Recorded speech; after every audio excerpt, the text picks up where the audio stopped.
ઉભરો આવે. દર વર્ષે અમારી ત્યાં સિઝનમાં જેમ પાક થાય ને એવું થાય છે. દર વર્ષે કોઈ કમિશનરને એવું તુક્કો ચડે કે હેલ્મેટ હવે પહેરી લે. બાકી બધું જો દારૂની છૂટ, ખૂનની છૂટ, રેપની છૂટ એટલે બધું થાય જ છે. ફી વધારવાની છૂટ, મોંઘવારીની છૂટ, બેરોજગારીની છૂટ, તમને ક્યાંય કરતા ક્યાંય અને માર્કેટિંગ યાર્ડમાં તમને લૂંટાવાની છૂટ, બધું જ એમાં કઈ વાંધો. એક માત્ર આખા જગતનો સર્વશ્રેષ્ઠ સંજીવની હું હેલ્મેટ પહેરી લ્યો બસ. બીજું બધું હોય બીજું કાંઈ નહીં, હેલ્મેટ પહેરી લ્યો. એટલે તમે તો કોઈ માણસ જુઓ.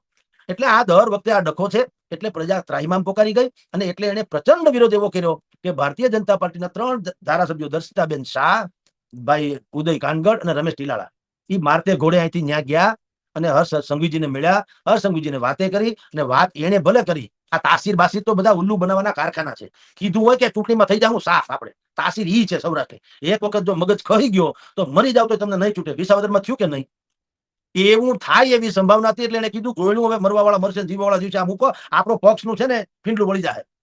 એટલે પછી રૂપાળા શબ્દો કાઢ્યા કે સૌરાષ્ટ્રની તાસીર જે છે એ નથી. તો તાસીરની તમે ક્યાં પેલા એનઆરઆઈ હતા, પરદેશ ગયા હતા, લંડન થી આવ્યા, તમને ત્રણેય ધારાસભ્યો પેલા ખબર નથી તાસીરની? તમે કાલે આવ્યા હોય રાજકોટમાં તો એમ થાય કે અહીંયા આવ્યા પછી બધા ત્રણેય ધારાસભ્યોએ અભ્યાસ કર્યો, અહીંની શું સંસ્કૃતિ છે, અહીંની શું તાસીર છે. એ અભ્યાસ કર્યા પછી એને ખ્યાલ આવ્યો કે અહીંની માનસિકતા જુદી છે. તો ઠીક છે. એટલે તમે અહીં નાનેથી મોટા થયો, તમારી તાસીરથી આખો રાજકોટ છે એ વાકેફ છે. તમારી ખુદની તાસીર કેવી છે તો તૈયે તમને તાસીરની ખબર પડી. તાસીર બાસીર કાંઈ નહીં, તાહળીમાં માથું આપી દે ને એમ લોકો આપી દે એમ હતા કમળને ચૂંટણીમાં. હમણાં તાલુકા પંચાયત, નગરપાલિકાઓની ચૂંટણી, જિલ્લા પંચાયતોની જે કઈ છે બાકી છે ચૂંટણી સ્થાનિક સ્વરાજ્યની આવવાની છે, એમાં રોષ ભયંકર વિપક્ષને હાથે કરીને એક મુદ્દો આ લોકોએ આપેલો હતો સામે ચાલીને. એટલે માહિતી મારતે ઘોડે ગયા કે ભાઈ મૂકો ડખો, જે થવું એ થાય અને આપણે રખડી જાવ. એટલે આમાં કાંઈ એને ઉપકાર નથી કર્યો. આમાં પોતાની જાત ને પક્ષ બચાવ્યો છે. અને જનતા તો એમ જ છે બિચારી. અમતા તમે અહીંયા જાહેરમાં મારી નાખે છે તો તમે કઈ કરી શકતા તો છો નહીં.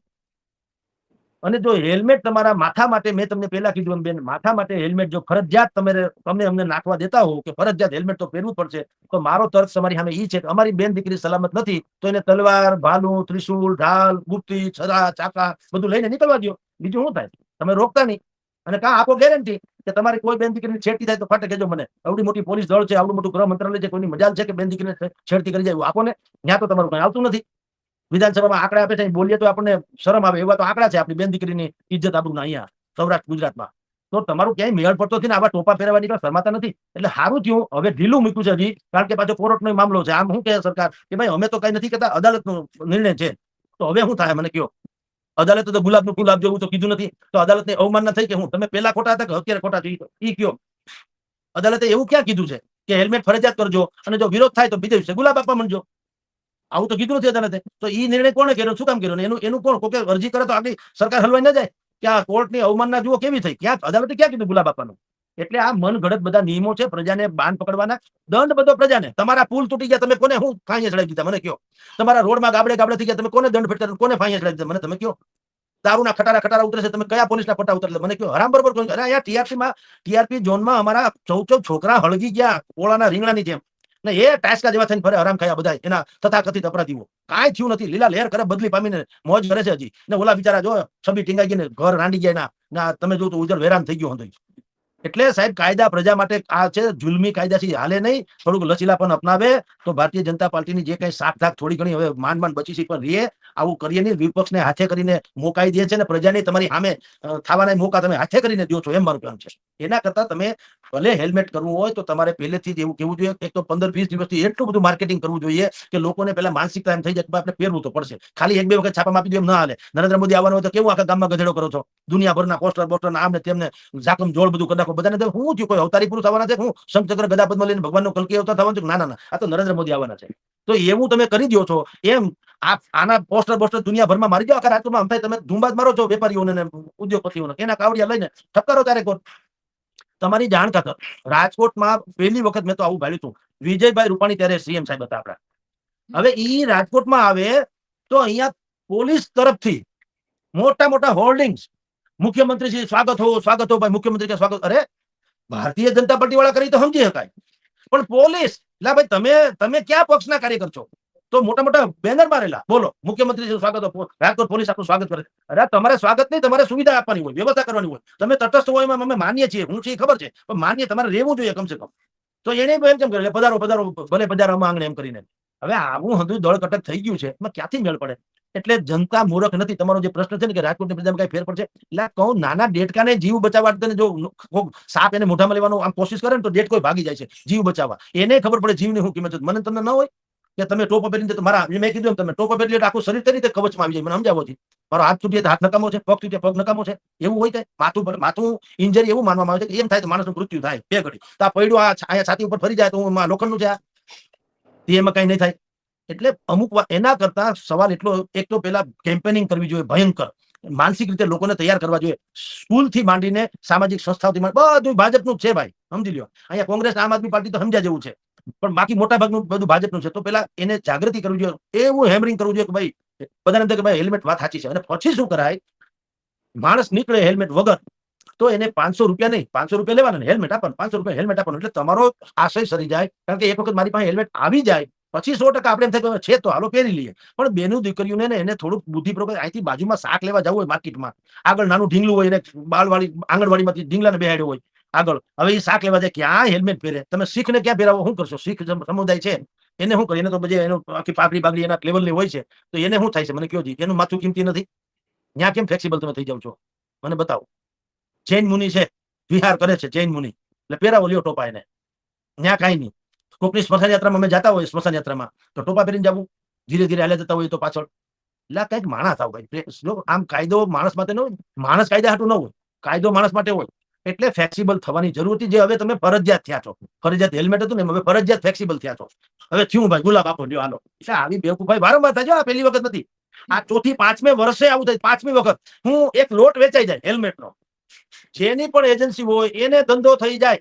હવે ગુલાબ લે હાલે, વળી પાછો એજન્સી બદલે છે, કારણ મારો વારો આવે એજન્સીમાં ધારો કે, એટલે હું વરદી શાંતિ રાખું. વરદી પછી મારે એમ થાય મારી પાસે 10 લાખ ટોપા ભેગા થઈ ગયા, એટલે વળી પાછો હુશિયો કરાવડાવું ગમે ત્યાં, એ અદાલતમાં થાય કે પોલીસમાં થાય, એ ડખો કરાવડો એટલે વળી પોલીસ નીકળે ડંડા લઈને, હેલ્મેટ પહેરો હેલ્મેટ પહેરો. હું કામ? જગદીશભાઈ એજન્સી મળી ગઈ એમ. વળી બે દી હાલે તો બે દીમાં ગરીબ માણસો ને ડરપોક ને નાગરિકો તો શું કરે બિચારા આપણે, એટલે બધા લેવું જ પડે. એ બધા લઈ લે 10 લાખ વેચે જાય, વળી પાછું ગુલાબ વાળી આવી જાય, આલ્યો હવે ગુલાબ લ્યો મજા કરો. શું કામ? થઈ ગયો ધંધો કરવો તો. એટલે બેવકૂફાની ચરમસીમા છે, આવું ન હાલે. અને જનતાએ એ નકારી કાઢ્યું છે. તુક્કો છે, તુક્કો, વાસ્તવિકતા નહીં પણ તુક્કો છે કે તથાકથિત ગૌ સેવકોએ એક ખટારો ઉભો રાખ્યો, એમાં ગાયું ભરી હતી, બકરા ભર્યા હતા, બકરા, અને જીવ દયા એના માટે ખટારો રોકી રાખ્યો. કોઈ કાળે નહીં, આને કતલ થવા જ નથી, એને જીવવાનો અધિકાર છે, મૂંગા પ્રાણીને મારી કેમ શકો, આને ઉપર એક કલમ લગાડો, આને જેલમાં પૂરી દો, આમ તેમ.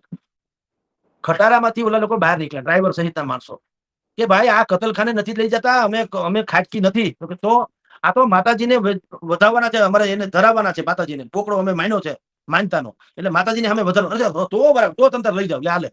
તો એમાં બકરાને શું ફેર પડ્યો? તમે કતલખાને કપાવ કે માતાજીની ન્યા તમે બોકડોનું તમે રાખી હોય બાધા ન્યા કપાવ? કપાવવાનું તો બકરાય જ છે ને. અને એમાં કઈ એવું હોય કે માતાજીની ન્યા મને કાપે તો મજા આવે, કતલખાને જ મને પીડા થાય એવું હોય? વાત તો એક ને એક થઈ ને. આ એવું છે, તમે જે વિધાનસભામાં વાત કરી કે કાળા કલરની ગાડી નહીં ચલાવી લેવામાં આવે, નંબર પ્લેટ વગરની નહીં ચલાવી લેવામાં આવે. પછી કોક એક નાના સાહેબ આ તો ધારાસભ્ય નથી. અચ્છા હા, તો વાંધો નહીં લે હાલે, તો વાંધો નહીં. આ તો મને એમ કે સામાન્ય પ્રજાની, એટલે આ તો કેવું કે ખરેખર તો તમે તો આમ જુઓ તો ધારાસભ્યને લોક પ્રતિનિધિ કહેવાય આપણી ભાષામાં.